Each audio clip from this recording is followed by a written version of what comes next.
Shalom, selamat hari Minggu Jemaat GPSI Jakarta dimanapun Anda berada. Jumpa lagi kita dalam ibadah Raya GPSI Jakarta. Walaupun masih dalam format online, kita mau imani, kita mau yakin dan percaya bahwa hadirat Tuhan nyata, bahwa kuasa Tuhan tidak berkurang karena kita terpisahkan oleh jarak. Karena Tuhan kita omnipresent, Dia ada dimanapun kita berada. Kita mau undang hadiratnya masuk ke dalam hati kita, ke dalam rumah kita, sehingga ibadah ini berlimpah berkat. Sebelumnya kita mau bersatu dalam doa. Mari jemaat kita bersatu dalam doa. Puji syukur Tuhan, terima kasih. Hanya karena anugerah-Mu semata, bukan karena kuat gagah kami Tuhan, kami bisa berada sampai dengan saat ini. Kami bersyukur Tuhan karena Engkau mampukan kami Tuhan untuk mengikuti ibadah raya pada hari ini. Karena kami rindu Engkau perbaharui melalui pendengaran akan firman-Mu.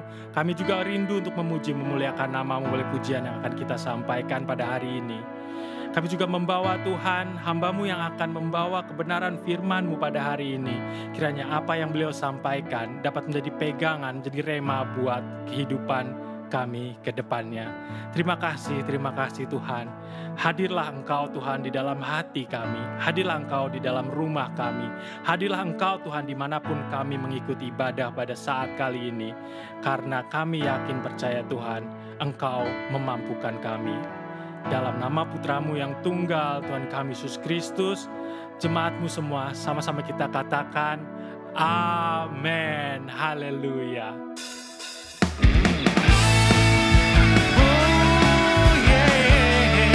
Kita memujikan nama Tuhan, haleluya. Kita mau katakan, besarlah Tuhan, besarlah Tuhan dan layak dipuji. Besarlah namanya, kekalah kuasanya, aman berlindung dalam naungannya. Dia Allah bagi kita, di pihak kita. Terpujilah Tuhan, terbukti kuasanya. Dia tak menunjukkan kasih-Nya pada kita. Sebab Tuhan tak bangkit menyayangi kita. Terpujilah Tuhan, terpuji namanya.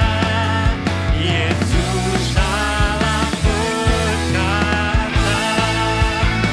Haleluya, kita memujikan lebih-lebih lagi karena Tuhan begitu baik. Amin.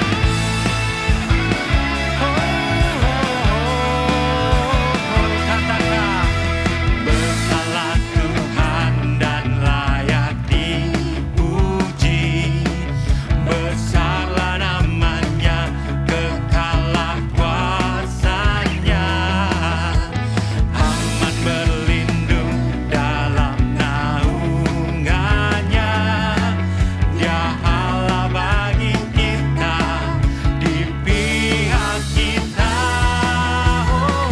Terpujilah Tuhan, terbukti kuasanya. Dia tak menunjukkan kasih-Nya pada kita. Sebab Tuhan tak bangkit menyayangi kita. Terpujilah Tuhan, terpuji namanya. Yesus salah berkata. Katakan, terpujilah Tuhan, terbukti kuasanya. Dia telah menunjukkan kasih-Nya pada kita. Sebab Tuhan tak bangkit menyayangi kita. Terpujilah Tuhan, terpuji namanya. Yesus salah berkata. Pujilah Tuhan, terbukti kuasanya.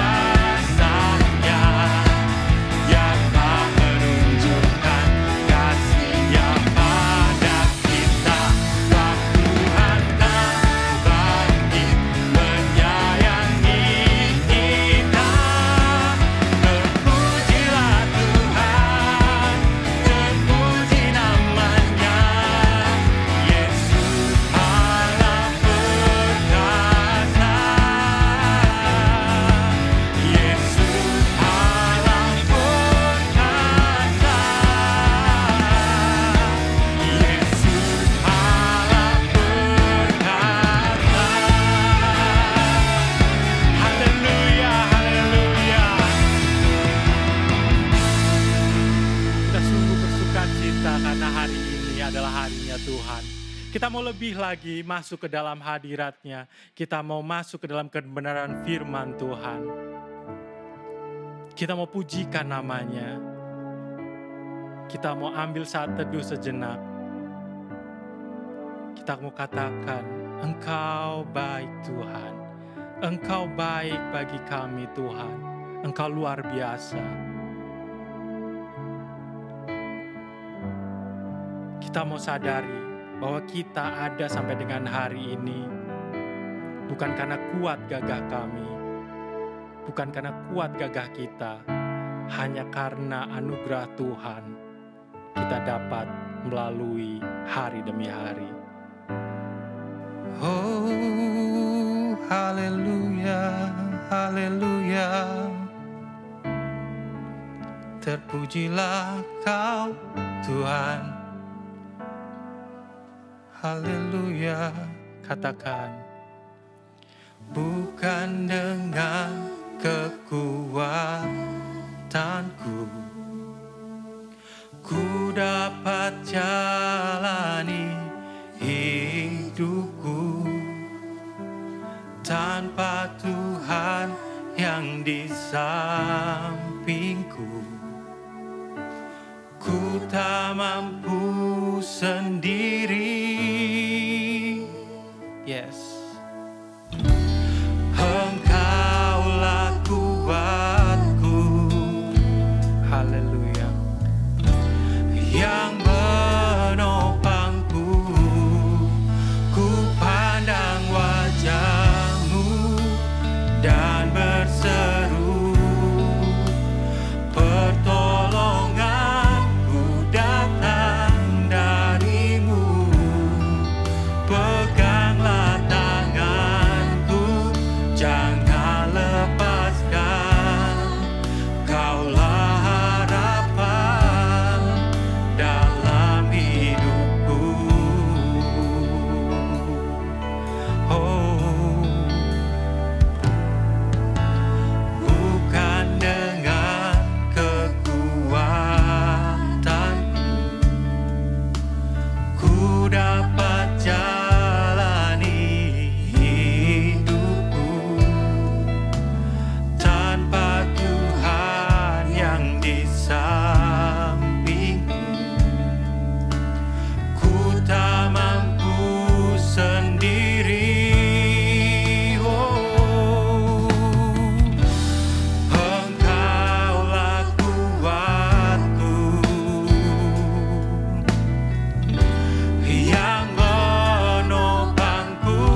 mau katakan, Kau ku sembah, Kau ku sembah, yes Lord, Kau ku sembah,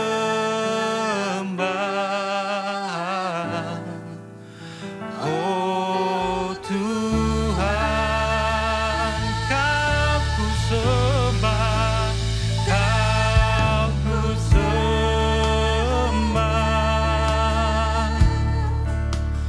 Kau ku sembah, Tuhan, Kau ku sembah, oh Tuhan. Lebih lagi kita mau katakan, Kau ku sembah, Kau ku sembah, Kau ku sembah, oh Tuhan, kami mau menyembah-Mu. Kau ku sembah, Kau ku sembah, yes Lord, Kau ku sembah, oh Tuhan.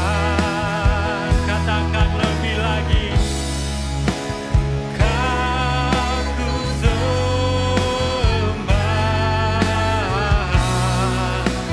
oh Tuhan, oh Kau ku sembah, oh Tuhan. Haleluya, haleluya.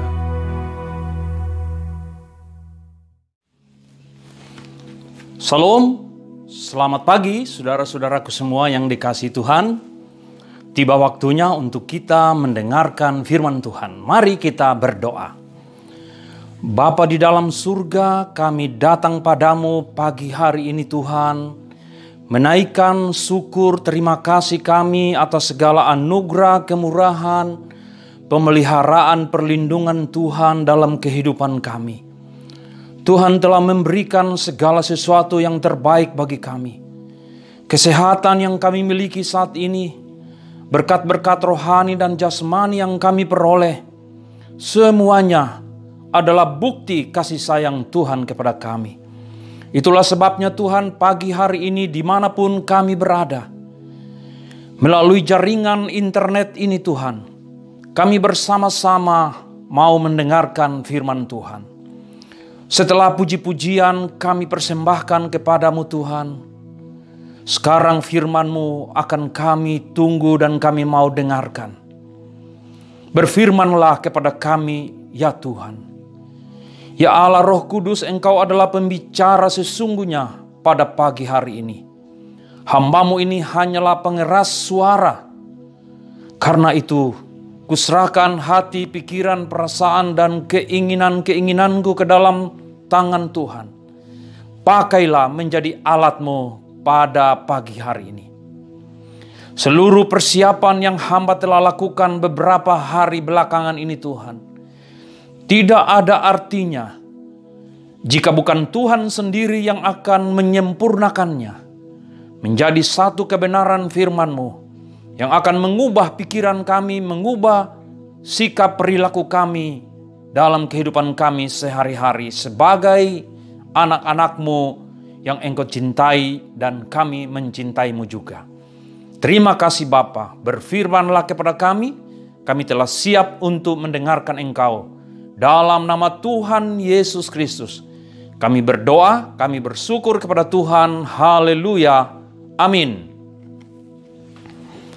Puji Tuhan, saudara-saudaraku semua yang dikasihi oleh Tuhan, tiba waktunya di minggu yang ketiga ini tuh kita akan kembali belajar mengenai jangan menjadi batu sandungan. Tetapi tema kita pada minggu ketiga ini adalah diriku, batu sandunganku yang terbesar. Mari kita membaca bersama-sama tema yang terpampang di monitor pada hari ini. Mari kita membacanya 1, 2, 3. Diriku, batu sandungan terbesarku. Mari kita ulangi dan katakan itu kepada diri Anda sendiri. 1, 2, 3. Diriku, batu sandungan terbesarku. Itulah tema kita pada minggu ini. Nah, mari buka Alkitab kita di Roma pasal 7 ayat 13 sampai ayat 26. Roma 7, kita akan membaca ayat 14 sampai dengan ayatnya yang ke-26. Mari kita membaca bersama-sama dengan bersuara keras dari tempat kita masing-masing. Sebab kita tahu bahwa hukum Taurat adalah rohani, tetapi aku bersifat daging, terjual di bawah kuasa dosa. Sebab apa yang aku buat, aku tidak tahu, karena bukan apa yang aku kehendaki yang aku perbuat, tetapi apa yang aku benci, itulah yang aku perbuat.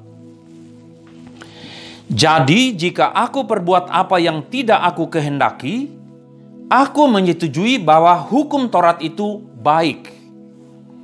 Kalau demikian, bukan aku lagi yang memperbuatnya, tetapi dosa yang ada di dalam aku. Sebab aku tahu bahwa di dalam aku, yaitu di dalam aku sebagai manusia, tidak ada sesuatu yang baik. Sebab kehendak memang ada di dalam aku, tetapi bukan hal apa yang baik. Sebab bukan apa yang aku kehendaki, yaitu yang baik yang aku perbuat, melainkan apa yang tidak aku kehendaki, yaitu yang jahat yang aku perbuat. Jadi aku berbuat apa yang tidak aku kehendaki, maka bukan lagi aku yang memperbuatnya, tetapi dosa yang diam di dalam aku. Demikianlah aku dapati hukum ini. Jika aku menghendaki berbuat apa yang baik, yang jahat itu ada padaku. Sebab di dalam batinku, aku suka akan hukum Allah. Tetapi di dalam anggota-anggota tubuhku, aku melihat hukum lain yang berjuang melawan hukum akal budiku dan membuat aku menjadi tawanan hukum dosa yang ada di dalam anggota-anggota tubuhku. Aku manusia celaka. Siapakah yang akan melepaskan aku dari tubuh maut ini? Syukur kepada Allah oleh Yesus Kristus Tuhan kita. Jadi dengan akal budiku aku melayani hukum Allah, tetapi dengan tubuh insaniku aku melayani hukum dosa.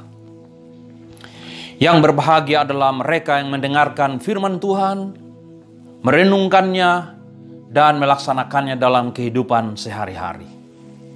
Saudara-saudaraku yang dikasihi oleh Tuhan, saya akan mulai pemberitaan firman Tuhan pada hari ini dengan sebuah hasil penelitian. Ketika sedang mempersiapkan khotbah ini, saudaraku, saya menemukan sesuatu yang kiranya perlu kita ketahui pada pagi hari ini, yaitu hasil penelitian tentang kekuatan pikiran bawah sadar. Hasil penelitian membuktikan bahwa kekuatan pikiran sadar hanya mempengaruhi 12% untuk mengendalikan seluruh tubuh. Sedangkan pikiran alam bawah sadar dapat mempengaruhi sebesar 88% untuk mengendalikan tubuh manusia, tubuh kita. Pikiran sadar pada manusia digunakan untuk mengambil keputusan, menganalisa sesuatu, membandingkan informasi, dan memberikan perintah kepada pikiran bawah sadar manusia. Kemudian, pikiran bawah sadar manusia dapat digunakan sebagai pusat memori, kebiasaan, intuisi, dan seni. Dalam pikiran bawah sadar terdapat kekuatan besar dan kebijaksanaan manusia. Jika tiap manusia bisa memaksimalkan kekuatan pikiran ini, maka dia sangat mungkin untuk mencapai keinginannya. Tadi kita membaca, bukan apa yang aku inginkan, yaitu berbuat baik yang aku lakukan, tetapi segala hal atau hal-hal yang jahat, kata Rasul Paulus. Menarik, saudara, untuk kita menghubungkan uraian Rasul Paulus pada kitab Roma pasal 7 tadi dengan fenomena ini. Mari kita lihat monitor kita sekali lagi. Saudara yang dikasihi Tuhan, struktur pikiran kita itu terdiri dari 3 elemen. Struktur berpikir manusia terdiri dari 3 elemen. Elemen yang pertama bernama pikiran sadar atau conscious mind. Conscious mind, pikiran sadar. Kemudian yang kedua adalah pikiran bawah sadar, atau disebut juga dengan subconscious mind, pikiran bawah sadar. Lalu yang ketiga adalah unconscious mind. 3 struktur berpikir manusia. Saudara-saudara yang dikasihi Tuhan, sebelum saya lanjutkan, mari kita melihat kembali apa yang dikatakan oleh Rasul Paulus di dalam Roma pasal 7. Sekarang kita akan membacanya mulai dari ayat yang ke-22 dan 23 saja. Sebab di dalam batinku aku suka hukum Allah. Tetapi di dalam anggota-anggota tubuhku aku melihat hukum lain yang berjuang melawan hukum akal budiku.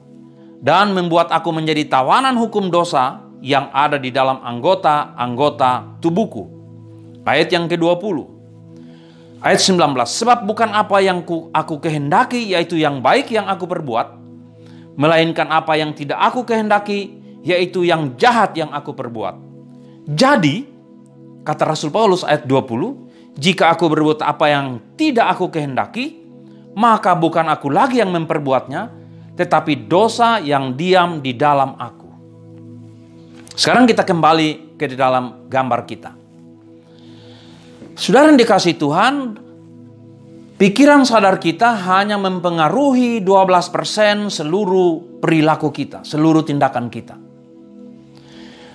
Pikiran sadar kita itu berguna untuk mengidentifikasi informasi yang masuk, membandingkan, menganalisis, memutuskan. Pikiran sadar kita itu berhubungan dengan berpikir kritis, berhubungan dengan logik. Tetapi saudara yang dikasihi Tuhan, pikiran sadar kita itu hanya menyimpan memori, menyimpan informasi dalam waktu yang singkat. Pikiran sadar kita hanya menyimpan memori dalam waktu yang singkat. Pikiran sadar contohnya kalau seseorang hendak menghidupkan mobil. Atau yang lebih gampang lah, kalau seseorang mau ujian, kemudian sudah ada soal di hadapannya, kemudian dia mulai mengerjakan soal itu, maka disitulah pikiran sadarnya berperan, berfungsi.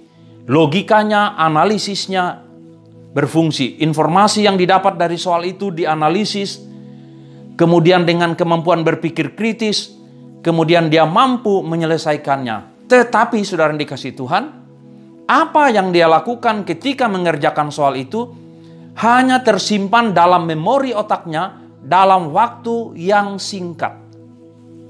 Nah, kemudian saudara yang dikasihi Tuhan, seluruh informasi yang telah diolah dalam pikiran sadar tadi kemudian dipindahkan ke dalam pikiran bawah sadar kita. Dipindahkan ke dalam alam pikiran bawah sadar kita, sehingga sebetulnya pikiran bawah sadar kita itu sama seperti sebuah hard disk. Disitulah semua memori tersimpan. Disitulah segala hal tersimpan dalam hidup kita. Jadi saudara yang dikasihi Tuhan, pikiran bawah sadar kita itu menyimpan kebiasaan-kebiasaan kita yang selama ini kita lakukan, baik itu kebiasaan yang baik atau kebiasaan yang buruk atau refleks yang kita bisa presentasikan dalam kehidupan kita. Itu adalah kebiasaan yang ada di dalam pikiran bawah sadar kita. Emosi ada di sana.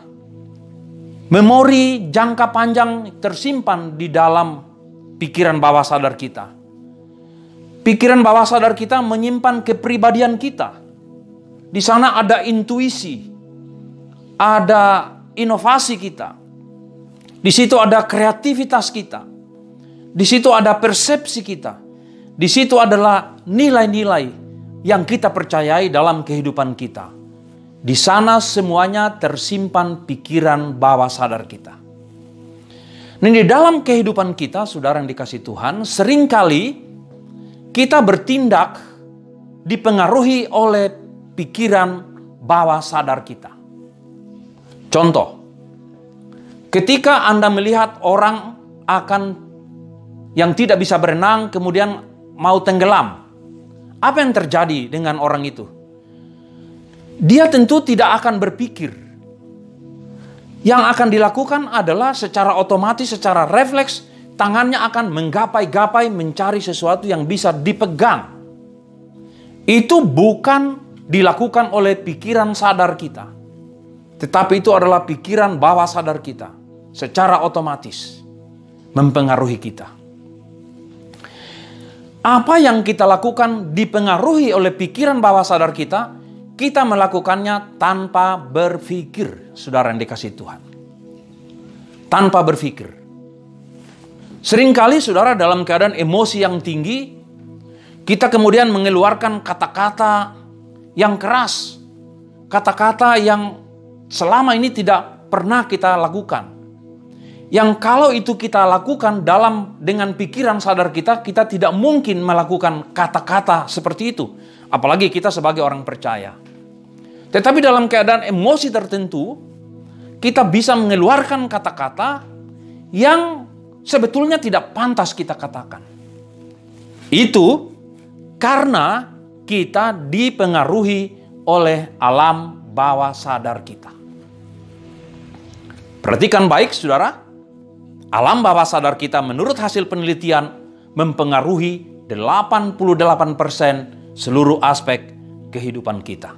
Masih banyak contoh-contoh yang bisa kita kemukakan. Tetapi oleh karena waktu kita, saya cukup memberi contoh itu saja. Mengeluarkan kata-kata dalam keadaan emosi yang tinggi. Kita kadang-kadang mengeluarkan kata-kata yang tidak seharusnya diucapkan oleh seorang anak Tuhan. Kata-kata kebun binatang. Kata-kata yang sekali lagi, kalau kita menggunakan pikiran sadar kita, itu tidak akan kita katakan. Yang ketiga adalah unconscious mind. Saudara yang dikasihi Tuhan, struktur pikiran unconscious mind itu adalah suatu kondisi berpikir di mana kita berada dalam keadaan tidak sadar. Dalam keadaan tidak sadar. Seperti misalnya bermimpi. Ketika saudara bermimpi dikejar anjing gila misalnya, kemudian Anda berlari, kemudian tiba-tiba Anda terbangun, Anda sudah merasa sangat lelah. Selama Anda dikejar anjing itu, kemudian Anda berpikir harus lari kemana.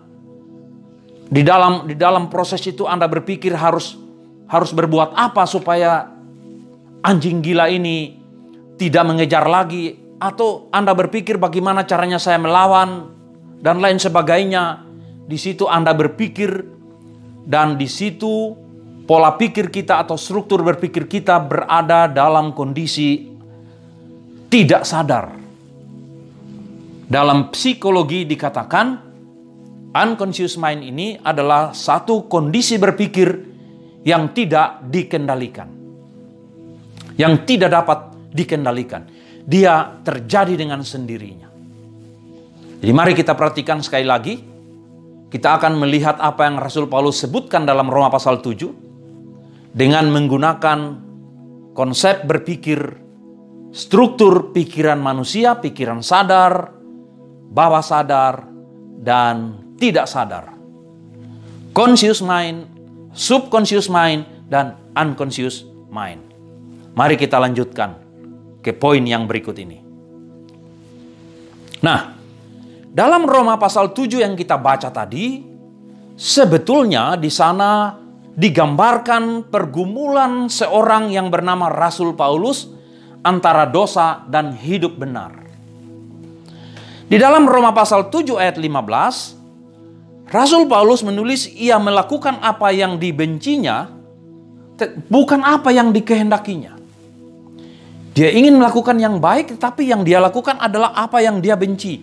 Roma pasal 7, 15, dan 17. Kemudian di dalam Roma pasal 7 ayat 18 ayat sampai 20, Rasul Paulus menulis bahwa sebetulnya dia memiliki kehendak dalam dirinya.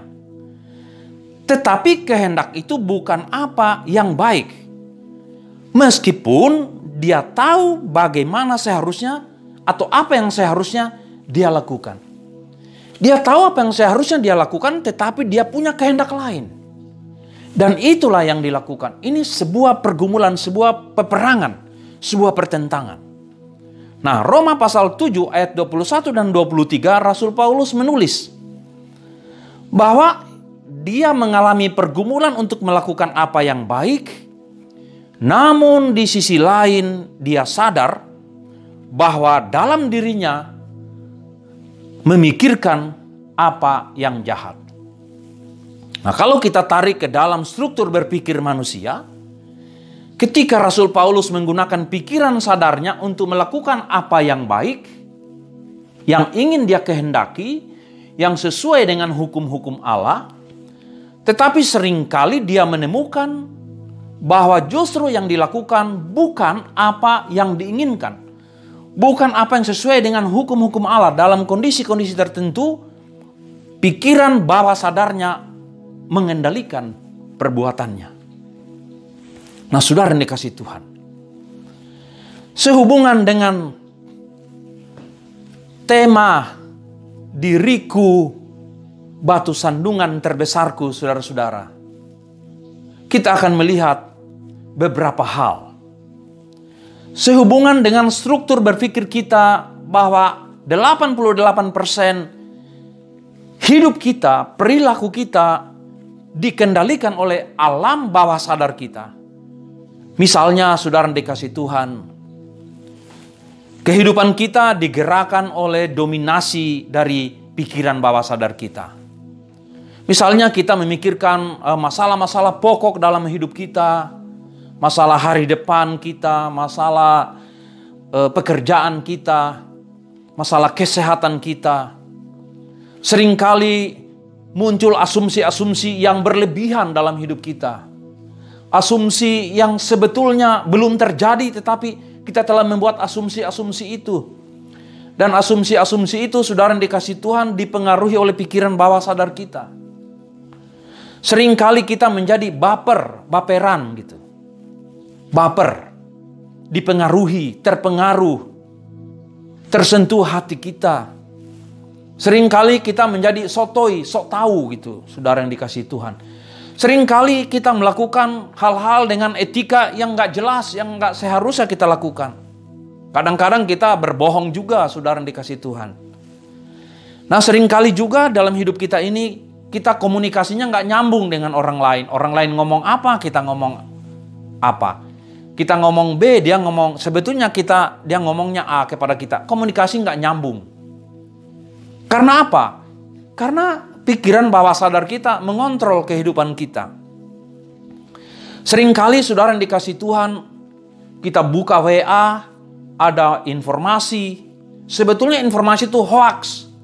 Tetapi pikiran bawah sadar kita mengatakan, oh ini perlu diberikan, maka kita bertindak. Maka pikiran bawah sadar kita menyuruh kita untuk melakukan tindakan membagikan itu. Padahal itu hoax. Itu pikiran bawah sadar kita, saudara-saudara. Gosip. Seringkali pikiran bawah sadar kita dan pikiran sadar kita berkolaborasi untuk bergosip. Menyampaikan informasi yang tidak penting. Ketika sebetulnya kalau kita pikirkan berita itu, kata-kata itu seharusnya kita nggak berikan, ternyata kita melakukannya juga. Kadang-kadang berkaitan dengan ketulusan hati saudara dan saya. Apakah benar kita tulus melakukannya? Apakah benar kita dengan ketulusan hati melakukannya? Atau mungkin juga berkaitan dengan lagi cari muka. Bagi kita yang bekerja misalnya cari muka kepada bos kita. Kepada pimpinan kita. Bukankah di dalam kehidupan kita, dalam dunia pekerjaan kita sering ketemu orang-orang yang cari muka. Nah, orang-orang yang cari muka itu, saudara, itu dia tidak berpikir dengan pikiran logikanya. Tapi dia berpikir dengan dipengaruhi oleh pikiran alam bawah sadarnya. Bawah sadarnya yang mengendalikan dia. Sehingga dia cari muka. Padahal kalau dia pikir baik-baik, dia bernalar, menganalisis, dia pasti nggak melakukan itu. Karena itu dia tahu nggak benar. Tapi Rasul Paulus bilang, saya ingin melakukan yang benar, tetapi justru yang saya lakukan adalah yang nggak benar. Sederhananya seperti itu. Nah, saudara yang dikasih Tuhan, saya ingin menyampaikan kepada kita sekarang bahwa iblis bisa mempermainkan kita di wilayah bawah sadar kita. Iblis akan masuk ke dalam wilayah bawah sadar kita. Oleh karena itu, saudara yang dikasih Tuhan, diriku bisa menjadi batu sandungan yang terbesarku kalau aku tidak mengendalikannya. Nah, saudara-saudara yang dikasih oleh Tuhan, pikiran sadar, bawah sadar, dan yang tidak sadar tadi, itu semua pemberian Tuhan. Dan saudara yang dikasih Tuhan, Tuhan tidak pernah menciptakan sesuatu tanpa tujuan. Suatu saat Anda berada dalam keadaan kecewa, pasti ada tujuannya. Suatu saat Anda dikatain orang Anda tidak layak, atau mungkin Anda tertipu, atau mungkin Anda marah, atau dalam kondisi lain Anda diberkati. Apa reaksi Anda di situ? Apa reaksi saya dalam kondisi-kondisi seperti itu? Apakah saya bereaksi dikontrol oleh pikiran bawah sadar saya, atau saya bereaksi dengan pikiran sadar saya?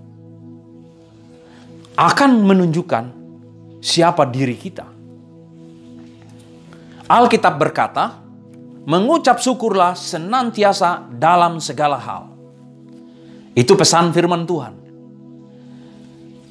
Kata mengucap syukur senantiasa dalam segala hal itu dapat kita lakukan kalau kita memahami segala perkara yang terjadi dalam hidup kita, dalam diri kita, pasti diizinkan Tuhan terjadi karena ada sesuatu yang hendak Tuhan ajarkan kepada kita.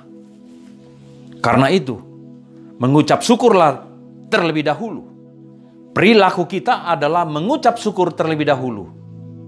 Alam bawah sadar kita perintahkan untuk mengucap syukur kepada Tuhan. Bahwa ada sesuatu maksud Tuhan yang Tuhan ingin sampaikan kepada kita hari ini. Maka kemudian pikiran itu akan mengontrol kita, akan mempengaruhi sikap kita selanjutnya.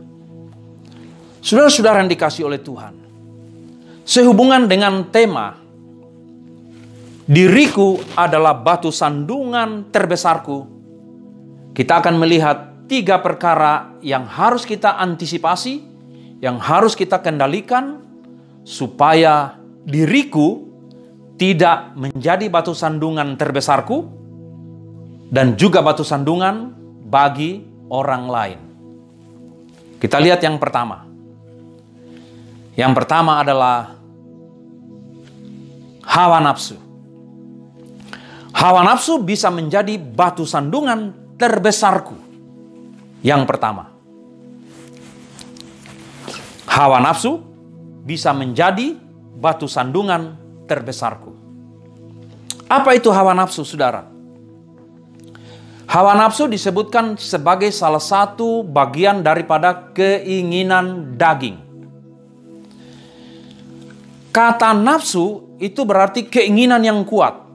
Kalau dia sudah bernafsu, berarti keinginannya sudah sangat kuat. Seringkali hawa nafsu kita pikirkan berhubungan dengan hal-hal yang bersifat seksual. Sebenarnya itu hanya satu bagian saja daripada hawa nafsu. Jadi saudara yang dikasih Tuhan, hawa nafsu itu sebetulnya adalah berbicara tentang keinginan yang kuat yang tidak terkendali. Di antaranya kebejatan, kemesuman, kecerobohan, melakukan hal-hal yang keterlaluan, hal-hal yang tidak tahu malu, hal-hal yang kurang ajar. Jadi dalam hawa nafsu itu ada poin-poin ini, saudara. Ada kebejatan, ada kemesuman, ada kecerobohan, ada hal-hal, melakukan hal-hal yang keterlaluan, yang tidak tahu malu, yang kurang ajar. Nanti Bapak Ibu bisa membaca Markus 7 ayat 20 sampai 23. Di situ banyak ayat-ayat yang saya berikan yang berkaitan dengan hawa nafsu sebagai keinginan yang kuat yang tidak terkendali, nafsu yang tak terkendali, kebejatan, kemesuman, kecerobohan, keterlaluan, tidak tahu malu, kurang ajar. Itu adalah hawa nafsu. Yang kedua, saudara yang dikasih Tuhan, hawa nafsu juga berarti keinginan yang kuat untuk melakukan apa yang dilarang, apa yang tidak seharusnya, apa yang tidak sepantasnya. Seperti disebutkan dalam 1 Petrus 1 ayat 14. Saya pikir kita perlu membaca 1 Petrus 1 ayat 14. Kita membaca 1 Petrus 1 ayat 14, saudara yang dikasih Tuhan. 1 Petrus 1 ayat 14. Saya cari dulu untuk kita, Bapak Ibu juga mencarinya di Alkitab saudara. 1 Petrus 1 ayat yang ke-14, demikianlah firman Tuhan. Hiduplah sebagai anak-anak yang taat dan jangan turuti hawa nafsu yang menguasai kamu pada waktu kebodohanmu. Pada waktu kebodohanmu artinya pada waktu kamu, saya dan saudara, pada waktu diriku belum menjadi pengikut Kristus. Mari kita ucapkan kata-kata ini kepada diri kita. Menuruti hawa nafsu yang menguasai diriku pada waktu aku berada di luar Kristus. Itu saudara yang dikasih Tuhan. Ketika kita berada di luar Kristus, maka kita melakukan hal-hal yang tidak pantas, yang tidak seharusnya kita lakukan, sebagaimana yang Rasul Paulus sebutkan di dalam Roma pasal 7 tadi. Hawa nafsu juga berarti kemarahan yang tak terkendali. Seperti seorang yang mabuk anggur. Saudara pernah mabuk anggur? Pernah mabuk karena minum alkohol? Semoga saudara belum pernah. Tapi saya pernah mengalami itu, saudara yang dikasih Tuhan. Dan benar, ketika berada dalam keadaan mabuk itu, dulu ya, pada waktu masih kuliah waktu itu, benar-benar kita tidak berada dalam kontrol pikiran sadar kita. Kita tidak berada dalam kontrol pikiran sadar kita. Tetapi kita berada dalam kontrol pikiran bawah sadar kita. Sehingga kita melakukan hal-hal yang tidak pantas. Kita mengeluarkan kata-kata yang tidak pantas. Kita sotoi. Kita merasa sangat kuat sehingga bisa menantang siapa saja untuk berkelahi sekalipun. Itu yang terjadi ketika orang mabuk, saudara yang dikasihi Tuhan. Orang yang mabuk itu dia dikuasai oleh hawa nafsunya. Oleh keinginan yang tak terkendali, dan itu dia dikontrol oleh pikiran bawah sadarnya. Kemudian hawa nafsu juga di dalamnya mengandung tipu daya. Nanti Bapak Ibu bisa membaca 2 Petrus 2 ayat 13. Hawa nafsu juga berarti di dalamnya mengandung kesenangan diri sendiri. Ego dan super ego kita. Dalam 2 Timotius 3 ayat 4 saya pikir kita perlu membaca ini. 2 Timotius 3 ayat 4. Mari membuka Alkitab kita 2 Timotius 3 ayat 4. 2 Timotius pasal 3 ayat yang keempat, demikianlah firman Tuhan. Lebih bagus saya membacanya mulai dari ayat yang kedua. Atau ayat pertama lebih bagus, lebih lengkap. Ketahuilah bahwa pada hari-hari terakhir akan datang masa yang sukar. Hari ini dalam masa pandemi itu adalah penggenapan firman Tuhan. Masa yang sukar. Tetapi ketika kita berada dalam masa yang sukar, kita sebagai orang percaya juga mengalami masa yang sukar itu, ingatlah bahwa Tuhan punya tujuan di situ. Maka mengucap syukurlah senantiasa. Ayat yang kedua. Manusia akan mencintai dirinya sendiri dan menjadi hamba uang. Mereka akan membual dan menyombongkan diri. Mereka akan menjadi pemfitnah. Mereka akan berontak terhadap orang tua dan tidak tahu berterima kasih, tidak mempedulikan agama, tidak tahu mengasihi, tidak mau berdamai, suka menjelekkan orang, tidak dapat mengekang diri, garang, tidak suka yang baik, suka berkhianat, tidak berpikir panjang, berlagak tahu, lebih menuruti hawa nafsu daripada menuruti Allah.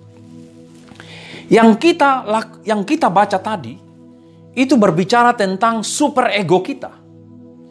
Sesuatu yang kita lakukan tidak dengan kontrol pikiran sadar kita, tetapi kita melakukannya dengan pengaruh yang kuat dari alam pikiran bawah sadar kita. Misalnya, tidak mau berdamai. Kalau orang menggunakan pikiran sadarnya, dia pasti berdamai karena itulah yang diajarkan. Tetapi ketika pikiran sadarnya tidak berfungsi, maka yang keluar adalah pikiran bawah sadarnya, dia nggak mau berdamai. Dia hanya membentingkan ke dirinya sendiri saja. Bukankah hal-hal seperti ini kita saksikan hari-hari belakangan ini? Bukankah hal-hal seperti ini itu menjadi fenomena yang nyata dalam kehidupan kita sehari-hari? Semoga kita para pengikut Kristus tidak melakukan hal seperti ini. Suka menjelekkan orang, tidak dapat mengekang diri, garang, tidak suka yang baik. Rasul Paulus tadi berkata, aku ingin melakukan yang baik, tetapi bukan yang baik yang aku lakukan. Karena apa? Karena kita punya pikiran bawah sadar yang belum dikendalikan, yang tidak kita kendalikan. Saudara, kita lanjut sekarang. Itu adalah hawa nafsu. Hawa nafsu kita. Jadi saudara yang dikasihi Tuhan, saya membuat sebuah ilustrasi saudara yang dikasihi Tuhan. Berdasarkan ayat-ayat yang kita baca tadi, saya menemukan bahwa hawa nafsu itu terdiri dari antara lain iri hati. Dimulai dari iri hati. Iri hati itu apa? Tidak senang melihat keberhasilan orang. Tidak senang melihat orang lain berhasil. Dari iri hati kemudian meningkat menjadi sangat amarah. Sangat tidak senang, gusar, berang kepada orang lain. Ingat tadi 2 Timotius tadi.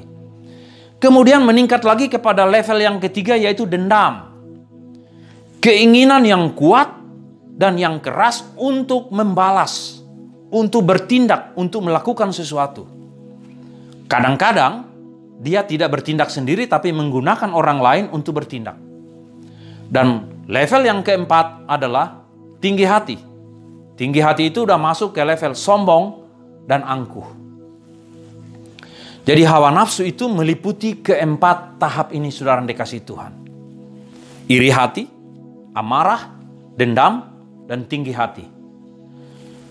Semoga kiranya Anda atau diriku tidak berada pada salah satu dari keempat tahap ini.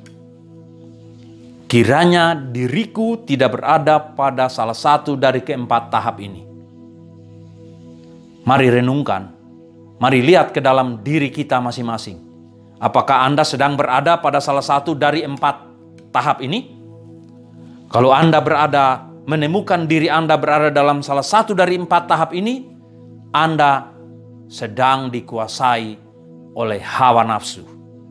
Maka yang perlu kita lakukan adalah bertobat. Yang berikut, saudara dikasih Tuhan. Yang berikut yang perlu kita lihat adalah contoh iri hati, dengki, sampai kepada tinggi hati. Contoh nyatanya ada pada Raja Saul. Nanti Bapak Ibu bisa membaca pada 1 Samuel ayat 18. Pada 1 Samuel 18 ayat 5 sampai 7, kita tahu kemudian Daud selalu berhasil dalam semua peperangan. Padahal Daud itu diangkat sendiri oleh Raja Saul untuk menjadi pemimpin pasukan. Raja Saul sendiri yang mengangkatnya menjadi pemimpin pasukan. Kemudian Daud berperang. Dan apa yang terjadi? Daud selalu menang. Ketika Daud kembali ke kota, orang kemudian bernyanyi, mengelu-elukan Daud. Daud mengalahkan musuh berlaksa-laksa, sedangkan Saul hanya beribu-ribu. Timbullah iri hati.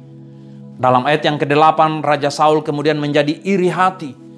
Kemudian menjadi marah. Dalam ayat yang ke-13 dia kemudian menjadi dendam. Lalu dalam ayat yang ke-13, saudara, muncullah upaya-upaya untuk melakukan tindakan, untuk bertindak. Banyak hal yang dilakukan untuk bertindak, tujuannya cuma satu, ingin melenyapkan Daud pada waktu itu. Bahkan dia memasang jerat untuk Daud dalam ayat yang ke-23 dan 27. Dia memasang jerat kepada Daud.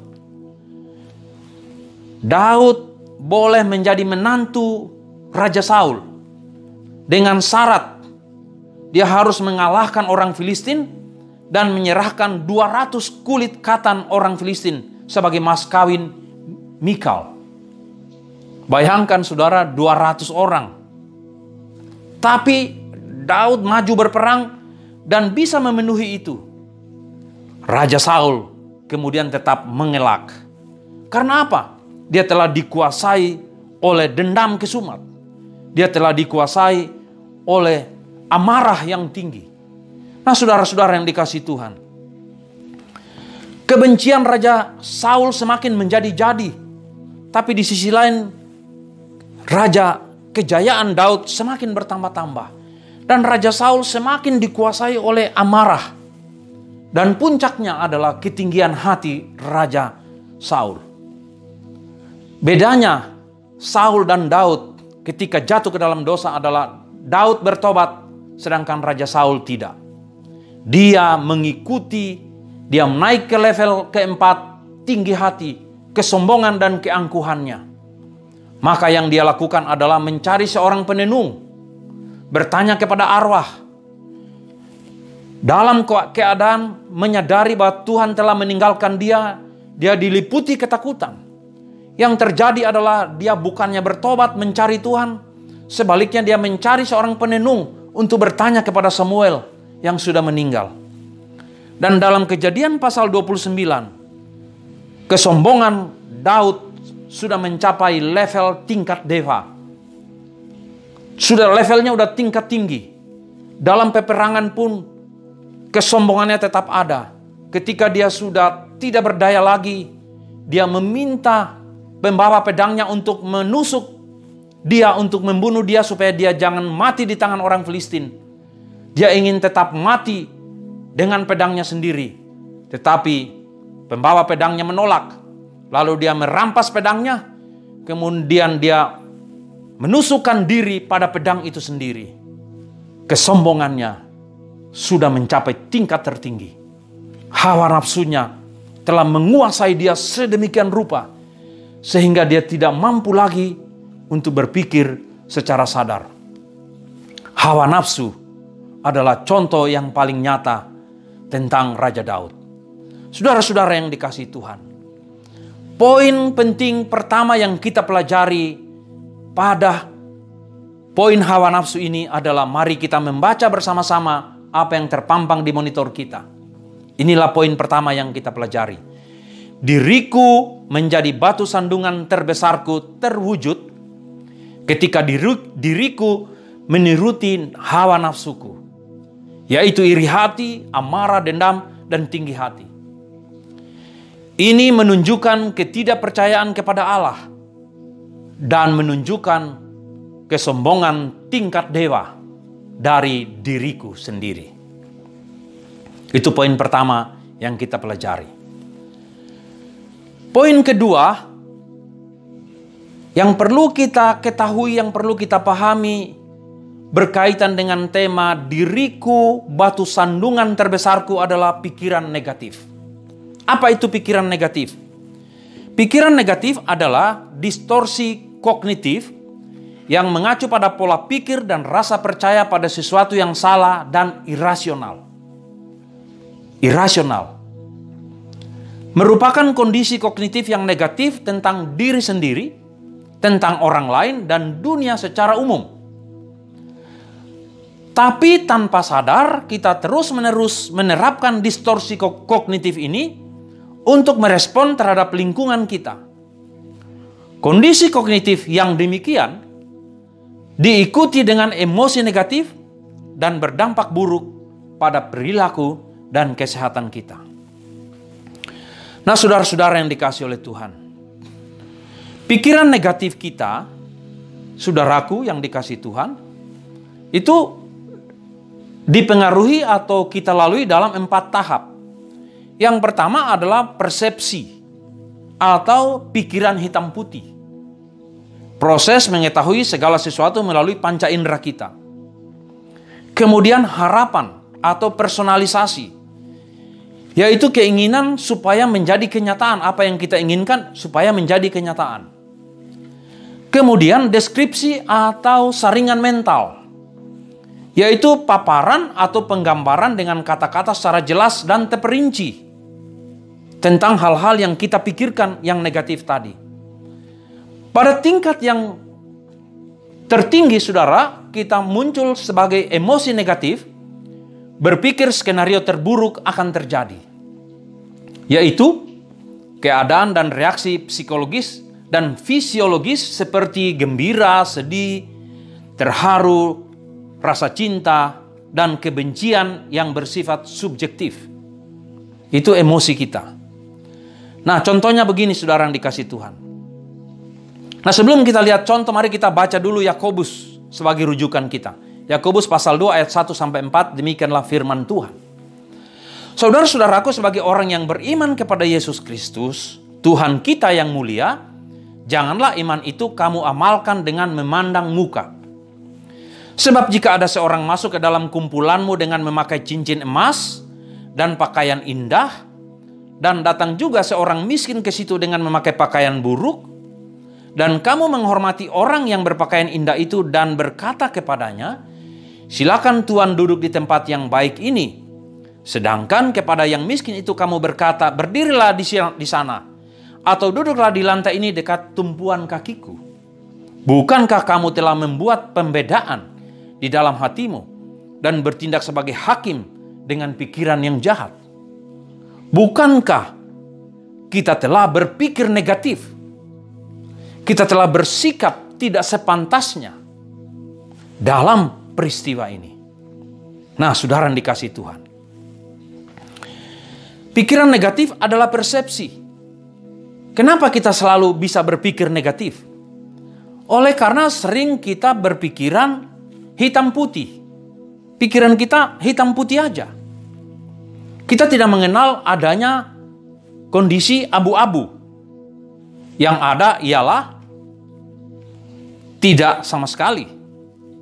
Jadi kita selalu berpikir kalau saya tidak diterima bekerja di tempat yang saya inginkan, artinya saya nggak qualified. Kita tidak pernah memperhitungkan faktor-faktor lain seperti kultur kerja yang tidak cocok dengan kepribadian kita. Artinya kultur kerja yang kita sedang tuju tidak sesuai dengan kepribadian kita. Kita tidak pernah berpikir sampai ke situ. Saya punya pengalaman yang menarik, saudara dikasih Tuhan. Suatu ketika saya ada 14 orang dari Jakarta Pusat mengikuti tes calon kepala sekolah. Dan tiba pada pengumuman, dari 14 orang, 7 orang diterima dan 7 orang tidak diterima. Nah, saudara-saudara yang dikasih Tuhan, 7 orang yang diterima ini punya reaksi yang berbeda-beda. Ada yang kemudian putus asa, ada yang kemudian sakit hati, ada yang kemudian berpikir, loh kok bukan saya yang lulus, kenapa harus dia yang lulus? Bukankah saya lebih bagus daripada yang lain? Suatu ketika kemudian teman-teman menanyakan kepada saya, Pak San, lo kok tenang-tenang aja? Saya hanya menjawab begini, saya percaya bahwa itu bukan bagian saya.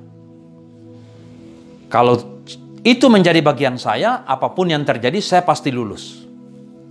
Artinya ada tempat lain yang cocok untuk saya. Pekerjaan menjadi kepala sekolah bukan pekerjaan yang cocok untuk saya. Dan kemudian memang terbukti, saudara-saudara. Saya kemudian memutuskan untuk berhenti melamar menjadi kepala sekolah. Kita berpikir, dikontrol oleh pikiran sadar kita yang telah dipimpin oleh Roh Kudus. Personalisasi, saudara-saudara. Personalisasi itu adalah suatu ketika misalnya di tempat pekerjaan kamu, atasan kamu cemberut, pimpinan kita cemberut. Lalu kemudian kita langsung berpikir, kenapa dia cemberut ya? Lalu kita langsung melihat kepada diri kita, oh pasti karena kerjaan saya nggak beres nih. Lalu kemudian kita bikin semua kejadian yang tidak mengenakan yang terjadi di sekitar kita, itu menjadi personal, menjadi seolah-olah karena saya. Itu adalah contoh berpikir negatif. Contoh berpikir negatif. Yang kedua, yang berikutnya, kita tidak punya saringan mental yang bagus. Ketika kita dikritik oleh atasan kita, kita bisa seharian mikirin kritik itu. Kita selama seharian bisa berasa sangat bersalah. Kita selalu dipengaruhi oleh kritikan kita itu. Tapi kita tidak pernah berpikir bahwa selain hal-hal yang kritikan yang diberikan kepada kita, kita tidak pernah berpikir, kita tidak pernah melihat bahwa ada hal-hal lain yang baik, yang bagus, yang benar, yang pernah kita lakukan. Nah, kita juga harus bisa melihat kedua sisi ini. Supaya kita bisa melihat bahwa mungkin hari ini saya dikritik, tetapi besok akan saya buat lebih bagus lagi, supaya saya tidak dikritik. Itu berpikir negatif. Lalu pada level yang paling buruk adalah kita berpikir bahwa skenario itu akan terjadi. Setelah kita melakukan suatu kesalahan kecil di kantor misalnya, atau di mana saja dalam keluarga, kita langsung berpikir bahwa kita akan dipecat. Kalau kita melakukan sesuatu di dalam keluarga, kita langsung berpikir kita langsung menjadi anak-anak yang tidak layak, durhaka. Kita langsung berpikir kita menjadi tidak pantas menjadi anak dalam rumah itu. Atau kita langsung berpikir pasti saya akan dipecat. Itu adalah berpikir negatif. Itu adalah bentuk ketakutan kita. Saudara-saudara yang dikasihi Tuhan, kita lihat sekarang yang ketiga. Poin yang kedua yang kita pelajari dari sini adalah diriku menjadi batu sandungan terbesarku terwujud ketika diriku memiliki pola berpikir negatif. Ini menunjukkan ketidakpercayaan kepada ketulusan tujuan Allah menciptakan diriku dengan sempurna. Mari mengulangi kata-kata ini dengan bersuara keras. Kita baca di monitor kita. Diriku menjadi batu sandungan terbesarku terwujud ketika diriku memiliki pola berpikir negatif. Ini menunjukkan ketidakpercayaan kepada ketulusan tujuan Allah menciptakan diriku dengan sempurna. Poin yang ketiga, saudara. Poin yang ketiga adalah kebiasaan buruk. Apa itu kebiasaan buruk? Diriku menjadi batu sandungan terbesarku adalah karena kebiasaan buruk. Kebiasaan buruk adalah antara lain sesuatu yang telah kita lakukan berulang-ulang, melenceng dari nilai-nilai yang normal, yang sebenarnya, yang seharusnya, tetapi berdampak buruk bagi diri sendiri dan juga bagi orang lain, bahkan bagi lingkungan kita. Kebiasaan buruk merupakan perilaku yang dilakukan tanpa disadari, telah berakar dan bertumbuh subur menjadi karakter diri kita. Kebiasaan buruk dapat berkaitan dengan kesombongan, dengan iri hati, dengan kemarahan, dengan keserakahan, dengan kemalasan, dengan narsistik. Dalam 1 Korintus pasal 15 ayat 33, Rasul Paulus menulis demikian. Jangan kamu sesat, pergaulan yang buruk merusakkan kebiasaan yang baik. Kebiasaan yang baik akan berubah menjadi kebiasaan buruk bisa oleh karena pergaulan. Ada banyak contoh. Mari saudara renungkan apa yang menjadi kebiasaan buruk Anda hari ini, yang menjadi batu sandungan bagi dirimu untuk mengikut Tuhan dengan baik, dengan benar, dengan sungguh-sungguh. Beberapa contoh. Misalnya saudara dikasihkan kebiasaan duduk atau mager, atau kebiasaan kita hanya suka berada dalam ruangan, tidak mau berada di luar ruangan. Kebiasaan duduk atau malas, mager. Saudara-saudara, saya seringkali kalau parkir mobil sengaja parkir di tempat yang jauh. Karena apa? Supaya saya berjalan kaki. Dari rumah saya udah duduk di dalam rumah, kemudian masuk ke mobil duduk lagi. Kalau saya masuk ke tempat acara kemudian nanti saya akan duduk lagi, lalu kapan saya berjalan, kapan saya bergerak. Jadi seringkali saya sengaja untuk parkir di tempat yang jauh supaya saya berjalan. Walaupun seringkali saya juga dikritik. Kenapa sih jauh-jauh, Pak? Kenapa sih parkirnya jauh? Padahal saya punya tujuan supaya saya berjalan. Kebiasaan terlambat. Selalu terlambat. Asal kita punya janji, kalau berhubungan dengan orang itu pasti dia terlambat. Kebiasaan kita hanya menuntut hak, tapi nggak mau melakukan kewajiban kita. Itu kebiasaan buruk. Padahal antara hak dan kewajiban itu harus dilakukan secara baik. Kleptomania, mencuri, suka menunda pekerjaan. Itu beberapa contoh, saudara. Kurang tidur juga termasuk kebiasaan buruk karena akan merusak kesehatan kita. Kecanduan media sosial. Wah, ini luar biasa di akhir-akhir ini. Kecanduan media sosial kemudian akan berkembang menjadi narsistik, selfie. Di mana-mana selfie. Kemudian gosip, ngegosip. Silakan Anda lanjutkan sendiri kebiasaan buruk Anda yang Anda lakukan. Kebiasaan buruk diriku menjadi batu sandunganku yang terbesar. Saudara-saudara yang dikasihi Tuhan, kita telah melihat 3 perkara yang membuat diriku adalah batu sandungan terbesarku. Hawa nafsu, pikiran negatif, dan yang ketiga kebiasaan buruk. Pertanyaan kita sekarang adalah, apa yang harus kita lakukan untuk mengatasi kebiasaan buruk kita? Pada poin yang ketiga kita bisa menemukan beberapa poin penting.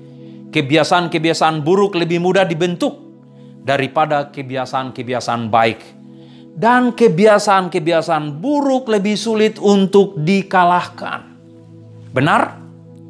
Setuju? Kalau Anda setuju, berarti Anda butuh bantuan Roh Kudus yang bisa membantu Anda. Diriku menjadi batu sandungan terbesarku terwujud ketika diriku memelihara kebiasaan buruk diriku. Ini menunjukkan ketidakmampuan melakukan pengendalian diriku. Saudara yang dikasihi Tuhan, mengatasi diriku agar tidak menjadi batu sandungan terbesarku adalah hawa nafsu, pikiran negatif, kebiasaan buruk diriku yang diriku lakukan dalam pengaruh atau kontrol pikiran bawah sadarku. Hawa nafsu, pikiran negatif, dan kebiasaan buruk diriku dipengaruhi oleh hukum emosi perasaan bawah sadarku. Mengatasinya adalah Anda harus mengendalikan pikiran bawah sadar kita. Mari lihat kembali hasil penelitian yang di atas telah saya sampaikan. Bahwa 88% hidup kita dikontrol, dipengaruhi oleh pikiran bawah sadar kita. Maka yang pertama yang harus kita lakukan untuk mengendalikan pikiran bawah sadar kita adalah yang pertama, membaca, merenungkan siang dan malam, dan melakukan dengan setia semua perintah Tuhan yang tertulis di Alkitab, maupun yang diilhamkan Roh Kudus kepada diriku. Untuk mengatasi agar diriku tidak menjadi batu sandungan terbesarku adalah dengan membaca, merenungkan siang dan malam, dan melakukan dengan setia semua perintah Tuhan yang tertulis di Alkitab maupun yang diilhamkan oleh Roh Kudus kepada diriku.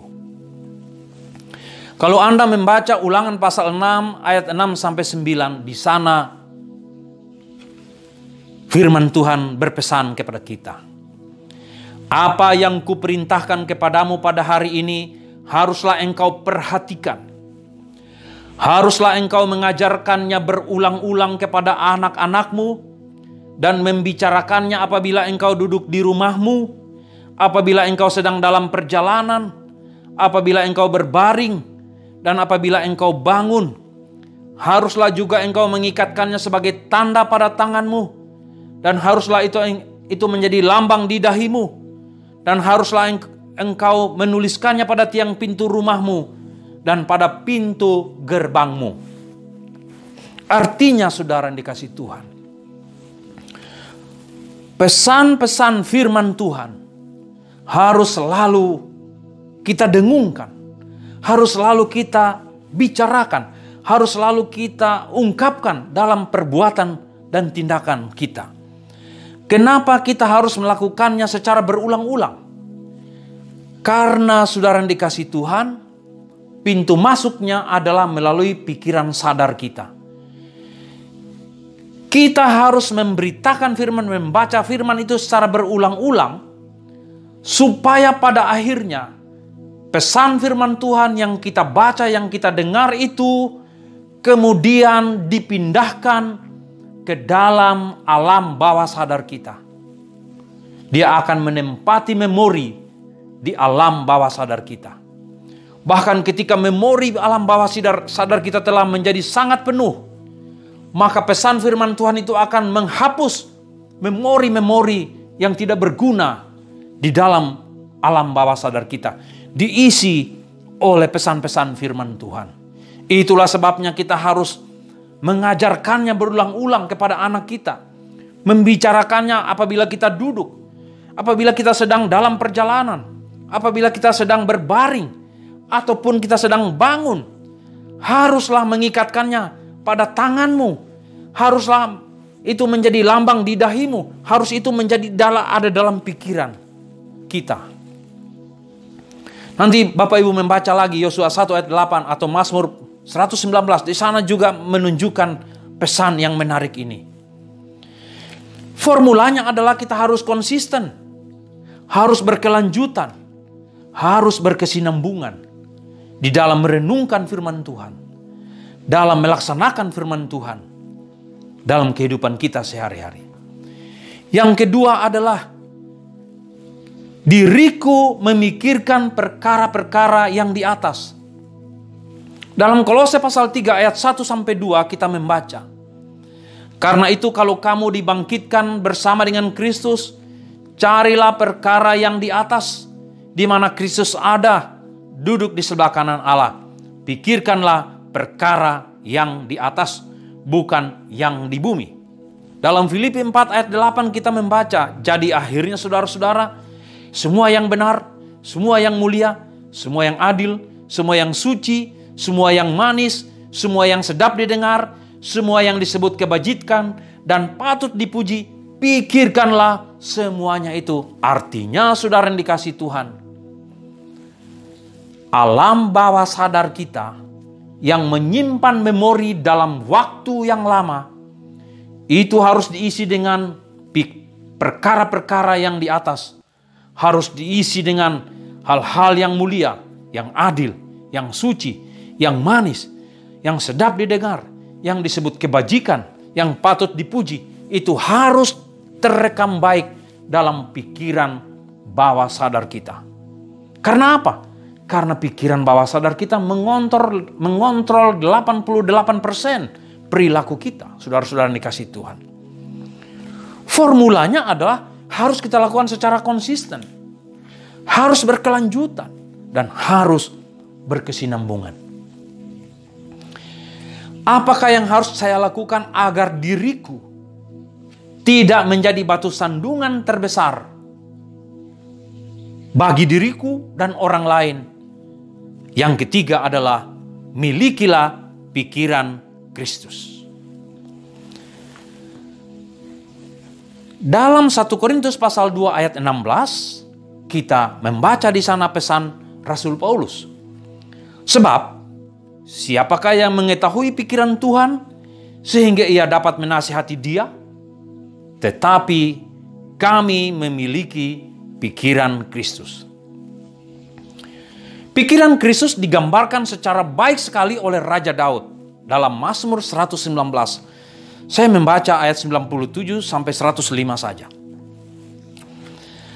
Aku melihat batas-batas kesempurnaan, tetapi perintahmu luas sekali.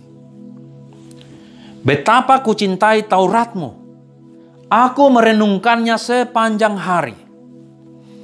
Perintahmu membuat aku lebih bijaksana daripada musuh-musuhku, sebab selama-lamanya itu ada padaku.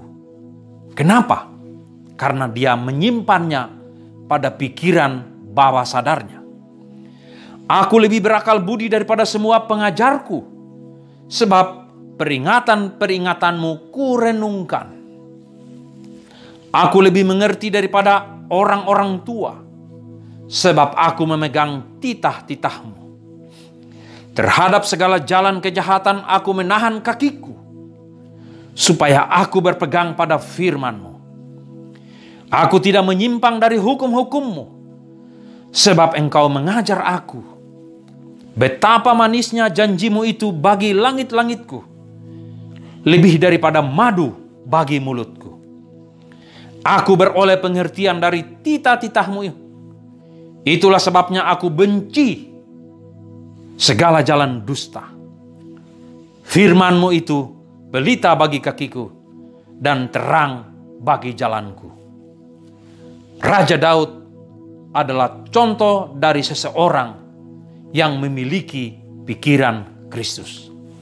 Marilah kita juga berusaha untuk memiliki pikiran Kristus itu dalam seluruh aspek kehidupan kita.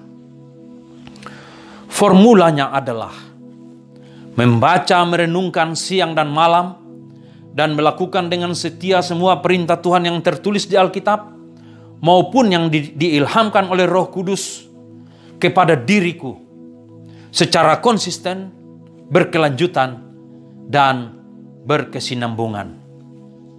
Amin. Mari kita berdoa. Bapa di dalam surga, sebagaimana Rasul Paulus menuliskan bahwa dalam diri kami, dalam diriku, ada pikiran lain yang melawan pikiran-pikiranku untuk melakukan hal-hal yang benar dalam pandangan Tuhan. Ada kedaginganku yang berjuang melawan jiwaku untuk melakukan hal-hal yang baik dalam pandangan-Mu. Ada hawa nafsu dalam diriku. Ada pikiran negatif dalam pikiranku. Ada kebiasaan-kebiasaan buruk dalam diriku yang kulakukan selama ini. Dan semuanya itu sangat berpotensi menjadi batu sandungan bagi diriku dan orang lain. Tetapi terpujilah Engkau ya Tuhan, karena Engkau memberitahukan kepada kami jalan keluarnya, yaitu bahwa kami harus merenungkan firman-Mu siang dan malam, melakukannya dengan setia. Seluruh firman yang Engkau beritahukan kepada kami, baik itu menyenangkan kami ataupun tidak masuk di dalam akal sehat kami, tetapi itulah firman-Mu yang kami lakukan. Raja Daud menulis bahwa firman-Mu sangat luas, tidak mungkin pikiran kami yang terbatas memahaminya. Tetapi syukur kepada Tuhan, Allah Roh Kudus membantu kami untuk memahami itu semua. Bahkan memberikan kami kekuatan untuk melakukannya. Sehingga kami sadar kami harus melakukan itu untuk selalu membuat pikiran-pikiran yang dari atas, yang baik, yang benar, yang disebut kebajikan.